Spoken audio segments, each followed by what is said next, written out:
Hey you guys, I'm going to show you guys today on this little balsa box how I painted Nancy's box for the January Secret Squirrely Sisters cigar box swap. And I've already taken the hardware off of the box and I have it trapped in this little jar on my desk so I don't lose the pieces. And I'm going to use today the Distress Stains and Picket Fence. I'm going to use a white crackle paint, a white regular paint, which is this is just the Apple Barrel brand acrylic paint. It says white. And then I'm going to use this color. It's kind of a gray color. It's from Delta, and this one is Payne's Gray, which you don't have to use these brands. I'm just giving you an idea of color. And then this is called a medium blue. And we're just going to use a touch of this one. This one's from Folk Art, and it's medium blue. Okay, so to get started, I have my paintbrush over here. Let me grab a paper towel thing to wipe it on. And it really doesn't matter the colors, it's the technique that you want. So I'm going to just put a large blob of white paint down. And the reason I'm doing such a large blob is because I need very little of this blue pigment. Very little. And make sure you shake all your paints too first before you start. And this one's kind of almost dried out. Now remember, I can always add to the darker value, so I don't want to put too much in there. I don't want to keep wasting my white paint to tone it down. So what I'm after is this really, really, really soft blue, but I don't want baby blue. And I'm thinking this one is a little bit too blue, so I'm going to throw in just a touch of this Jamaican Sea, which is Folk Art. This is what I do. I just sit here and just start mixing colors until I find the one I want. And I just want a touch of that in it. I just want to add that little bit of hint of green to it. That color, it's a soft blue. It's a very soft. This one's almost empty. Onto my box and see how it's that really soft blue. Once that's all painted up, I'm gonna put that there and let it dry for a second and clean this mess up. I want to make sure before you do this next step that the box is completely dry. And I have another box over here that I have already painted. And if there are imperfections in here, don't worry about it because you won't notice them when we're done. In fact, imperfections are probably preferred because the whole point of this concept was to create a weathered look. So like where that got pulled off, the paint got pulled off, that's perfect actually, because I want this to look like it's been weathered, and I'm going to sand it anyway. So the next step is I really want to tone down this bluey green color. So that's where this whitewash comes into hand. I don't want to contaminate my dauber. So basically, I'm going to put a bunch of that right there on my mat. My other brush is wet, and I don't want to use a wet brush. I want to use a dry brush. And I'm going to load that brush up with some paint, some of this, and I'm going to just whitewash it on there. So basically, I'm putting it on and rubbing it off. Putting it on and rubbing it off. So basically, you're just going to do that. And you don't want complete full coverage. You want to leave some of that blue peeking through. So just kind of haphazardly do it. I'm not paying a whole lot of attention to anything. I'm not keeping my brush strokes even. I'm just slapping paint onto a box.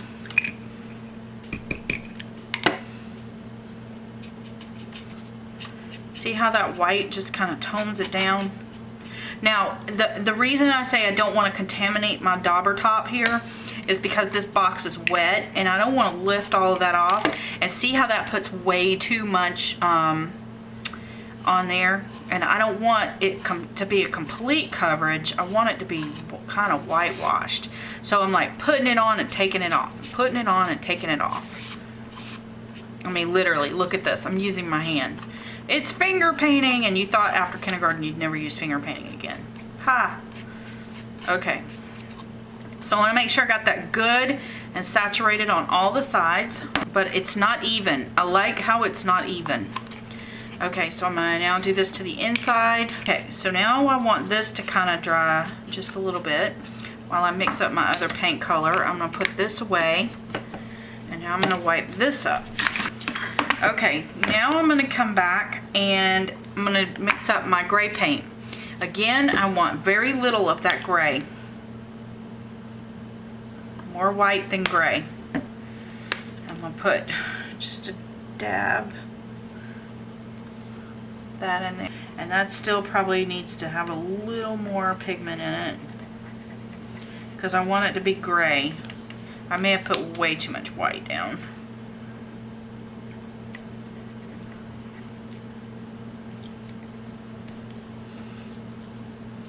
You could always, if you want the darker value, you could always do the dark value first and then add the white in small amounts, which is probably what I should have done. Now, I like how this is streaked a little bit. Yeah, just a little darker. Because I want this to have that look of weathered wood. Yes, oh, I love it. That's the color I'm after. Okay, and I don't know if the video is going to pick it up or not, but it's not completely mixed, and there are some like grains in it, which is cool. Okay, so I'm going to just set that to the side. And I'm going to take my box here and my fan brush, and I'm going to put a little bit of paint on my fan brush, not a lot. I don't want a lot. And I'm going to just wipe it on there. See how that's looking? And it might be a bit much right now. Just give it some time. Now we're going to work fast because you don't want this to dry, and these balsa boxes do dry up fast. Now I'm going to take a paper towel that's wet, and I'm going to just kind of rub that. Now see how it's kind of starting to look like a wood grain? How cool is that? Okay. See how you're starting to get depth in your paint color? Love it. So I'm just getting it worked into that wood. I don't want, I still want to see some of that other color peekaboo through. We're not finished, so I'll put just a little bit more right here. And I mixed up more gray than I needed because I have that other box I'm going to do. So I'm basically putting it on and wiping it off. And all I'm using to wipe this off with is a baby wipe that I've spritzed with a little bit of water because mine are dried out.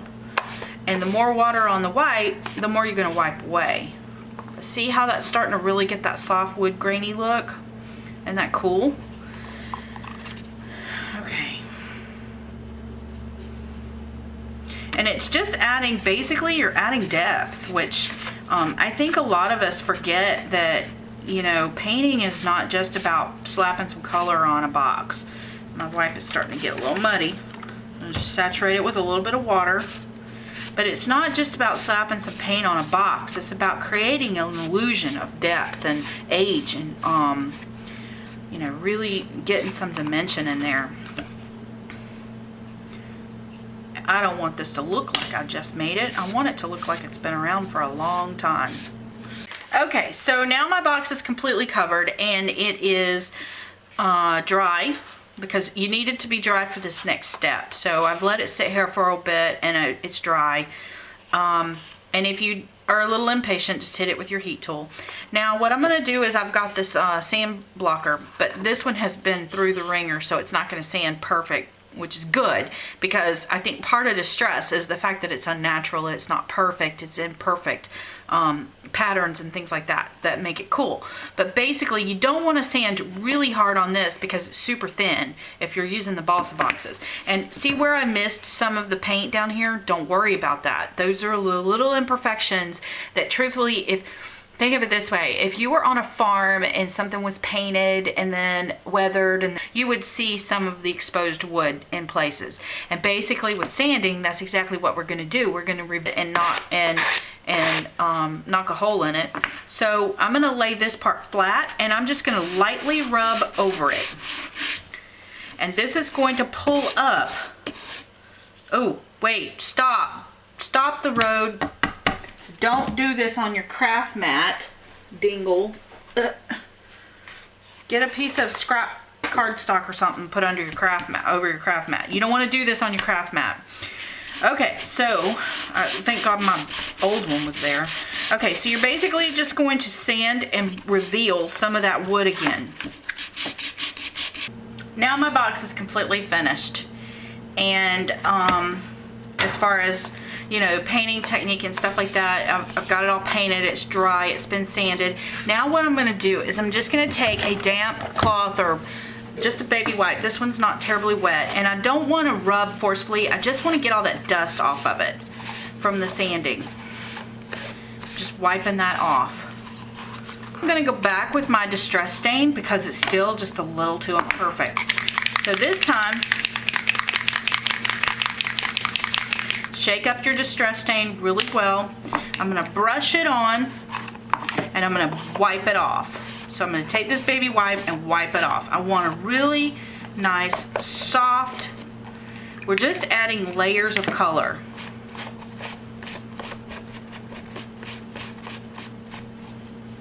So I'm putting it on and wiping it off. Putting it on and wiping it off. So it's on and then it's off. I'm just being, and you know, you could use colors other than the white picket fence, like maybe antique linen if you want it to look more like an aged wood look. You know, experiment with some of these to come up with your own coloring technique. And there you have it. There's the painting technique for the box. Now, for the next technique, some of my boxes, I go back with the crackle paste and I add that to, let me see if I have any. Okay, so I go back and I just add it to little spots here and there because I don't want to cover the whole box with that color. So this is what I do for those. Deal with the rock can or with the crackle paint is that the thicker it goes on, the bigger the cracks, and it has to have some thickness in order for it to crackle. So what I have found is that I just lightly brush it in some spots to get a really thin crackle, and then I put it on super thick in others. But notice I'm not covering the whole box. I'm just kind of hitting it in some strategic places. Again, if you're going to cover the top of this box with paper, don't bother wasting the product on this because this paint is not cheap. And also, sometimes pouncing it helps because you get like a really thick coat there. And I don't want the whole box covered in it. I don't want it to appear to be a pattern of crackle either. So, and I'm only going to do it, I don't think I'm going to do this on the inside. So, just putting it in some strategic places.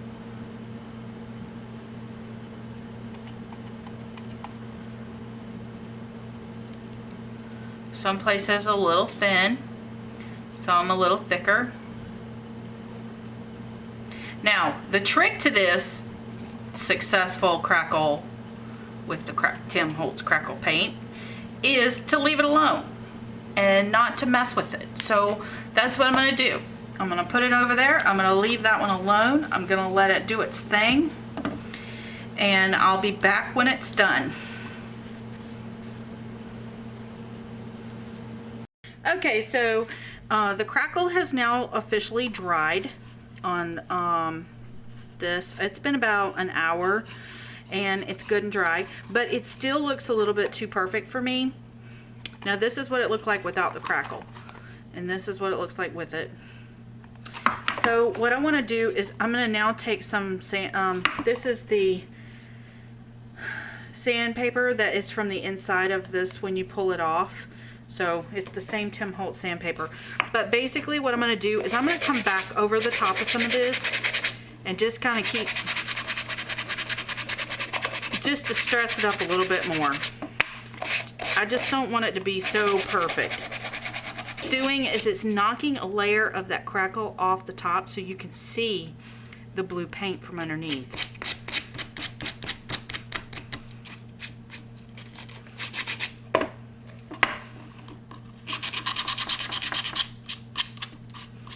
Now, I have some antique linen stain, and I'm going to do the same kind of whitewashy type thing with it.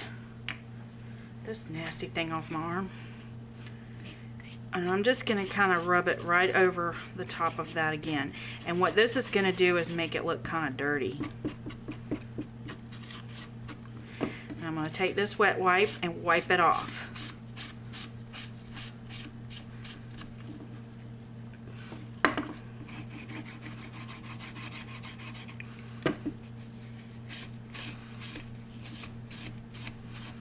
But see how it's getting down into those cracks on that white, and it's kind of helping to tone that white down just a bit.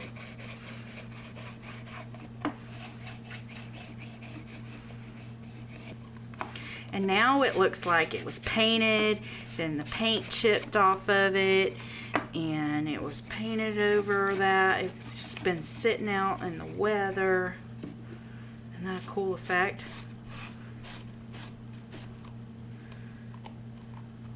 And then just to keep it so that these are kind of toned down too, even though how cool that looks. Compared to, where did I do with the other one? See how clean this one looks and how dingied up this one looks? So just a neat little effect to add to these boxes to just kind of make them look like they've been kind of tattered a little bit. Also on this one, when I was sanding it, notice how some of the balsa picked off of it. I left it. I love that look because it's that imperfection that gives this wood that look. Now I want to show you one other thing. That was antique linen. This is weathered wood. So we're going to go over it with the weathered wood and see what we get. Because it has a bluish gray undertone. I don't know if it'll really show up that much. There we go. Look at that. And then there's the difference. You can really see it. So stains, using your stains with your paint is a great way to add, oh, that's the wrong one. It's a great way to add a little dimension and depth to the paint color. So thanks for watching. If you guys like this, please leave me comments. I love to read your comments. And I will talk to you guys later.